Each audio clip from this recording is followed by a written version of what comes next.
Good morning. So when I was in graduate school, I was a runner, and a friend and I decided that we were going to run the Boston Marathon. And so we started training, and we overtrained, and I developed knee and back problems.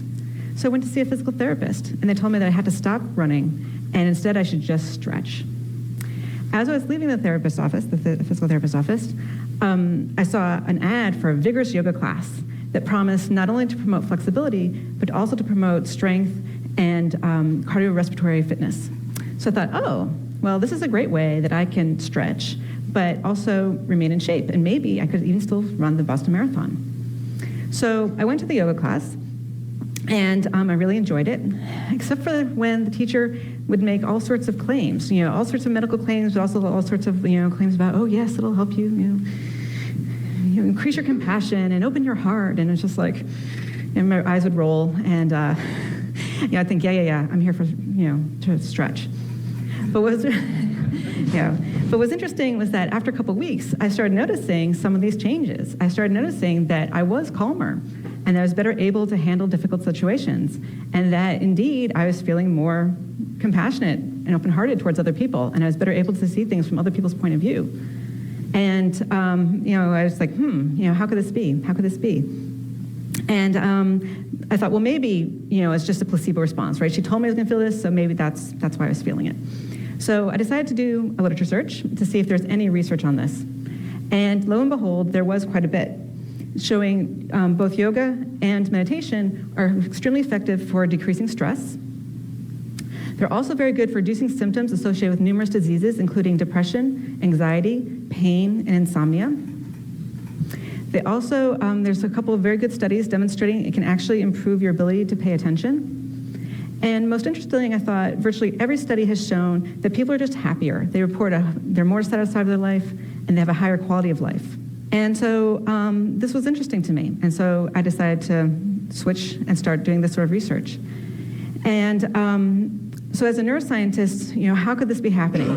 How can something as silly as a yoga posture or sitting and watching your breath, how could that lead to all these sorts of different types of changes?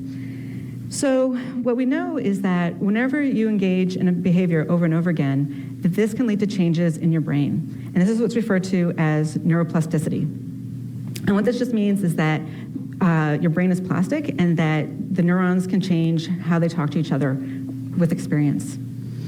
And so there's a couple of studies demonstrating that you can actually detect this using machines like the MRI machine. The first study was with juggling. They took people who had never ever juggled before, and they scanned them, and then they taught them how to juggle, and they said, keep practicing for 3 months.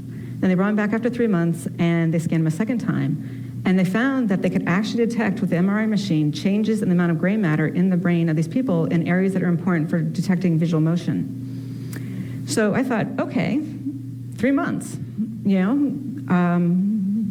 can we detect, can meditation change brain structure too? That's something as, as simple as, juggling. What about meditation? So the first study we did, we recruited a bunch of people from the Boston area, and these were not monks or meditation teachers. These were just average Joes who on average practice meditation about 30 or 40 minutes a day. And we put them in the scanner, and we compared them to a group of people who are demographically matched, but who don't meditate. And what we found is this, that there were indeed several regions of the brain that had more gray matter in the meditators compared to the controls. One of the regions I'm going to point out to you is here in the front of the brain, is an area that's important for working memory and executive decision-making. And what was interesting about it was when we actually plotted the data versus their ages.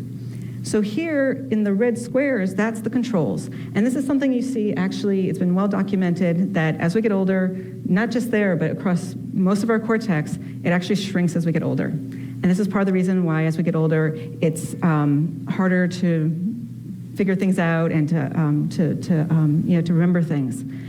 And what was interesting was that in this one region, the 50-year-old meditators had the same amount of cortex as the 25-year-olds, suggesting that meditation practice may actually slow down or prevent the natural age-related decline in cortical structure. So now the critics, and there were many critics, said, well, meditators, they're weird. Maybe they're just like that before they started practicing, right? Or a lot of them, they're vegetarians, so maybe it has something to do with their diet or something else with their lifestyle, Couldn't possibly be the meditation, it had something else, right? And to be fair, that could be true. This first study could not address that. So we did a second study. In this study, what we did is we took people who had never meditated before, and we put them in the scanner, and then we put them through an 8-week meditation-based stress reduction program, where they were told to meditate every day for 30 to 40 minutes. And then we scanned them again at the end of the 8 weeks, and this is what we found.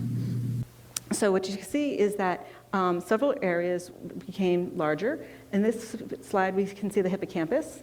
And in the graph, the controls are in blue and the meditation subjects are in red. And what we see is that the hippocampus, and this is an area that's important for learning and memory.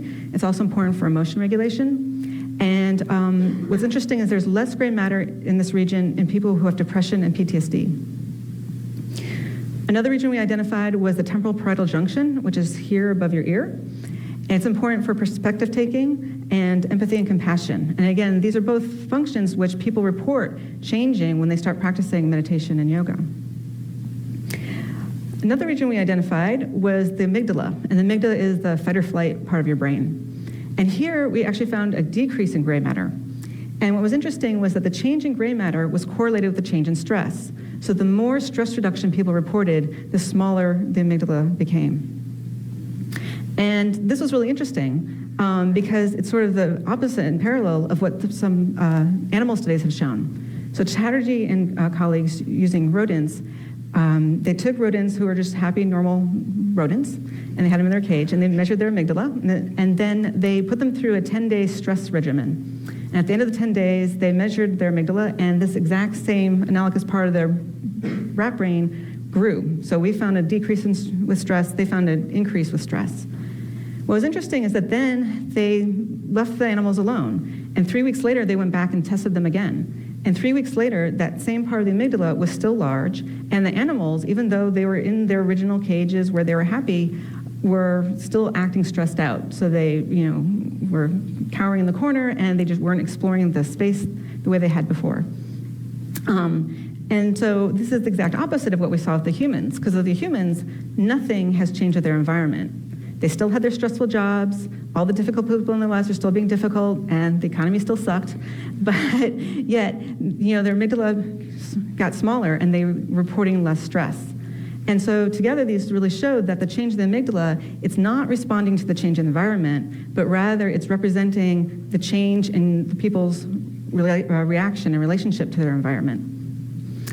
And then the other thing that the study shows us is that it wasn't just that people were saying, oh, I feel better, or that it was a placebo response, or that they were trying to please us, that there was an actual neurobiological reason why they were saying they felt less stressed. And so the idea that I'd like to share with all of you today is that meditation can literally change your brain. Thank you.